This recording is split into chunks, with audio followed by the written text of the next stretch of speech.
ಎಂದು ಕರೆಯುತ್ತಾರೆ. ಈ ಶುಭ ದಿನ ಸ್ವರ್ಗದ ಬಾಗಿಲು ತೆರೆದಿರುತ್ತದೆ ಎಂದು ನಂಬಿಕೆ ಇದೆ. ಈ ದಿನ ಉಪವಾಸವಿದ್ದು ಪೂಜೆ ಮಾಡುವ ಪೂಜೆಯು ಸಾವಿರಾರು ವರ್ಷಗಳ ತಪಸ್ಸಿನ ಫಲವನ್ನು ನೀಡುತ್ತದೆ. 2025ರಲ್ಲಿ ಪುಷ್ಯ ಮಾಸದ ಏಕಾದಶಿಯನ್ನು ಪ್ರಥಮ ಏಕಾದಶಿ ಅಥವಾ ವೈಕುಂಠ ಏಕಾದಶಿ ಎನ್ನಲಾಗಿದೆ.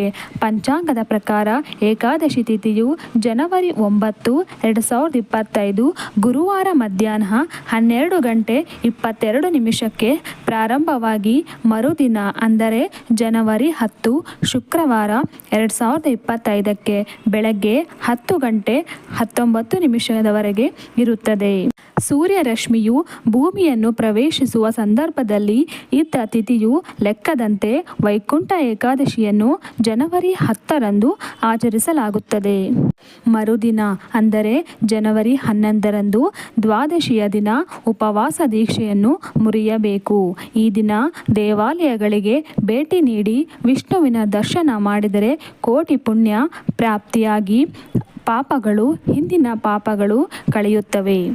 ವೈಕುಂಠ ಏಕಾದಶಿಯ ದಿನ ಮುಂಜಾನೆ ಎದ್ದು ಸ್ನಾನ ಕರ್ಮಾದಿಗಳನ್ನು ಮುಗಿಸಿ ಉಪವಾಸ ಆರಂಭಿಸಿ ದೇವರ ಮುಂದೆ ತುಪ್ಪದ ದೀಪ ಬೆಳಗಿಸಿ ವಿಷ್ಣು ಹಾಗೂ ಲಕ್ಷ್ಮಿಯನ್ನು ಪೂಜಿಸಬೇಕು.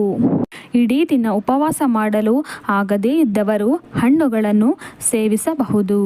ಫ್ರೆಂಡ್ಸ್, ನನ್ನ ಮಾಹಿತಿ ನಿಮಗೆ ಇಷ್ಟ ಆಗಿದ್ದರೆ ನನ್ನ ವಿಡಿಯೋಗೆ ಒಂದು ಲೈಕನ್ನು ಕೊಡಿ. ಧನ್ಯವಾದಗಳು.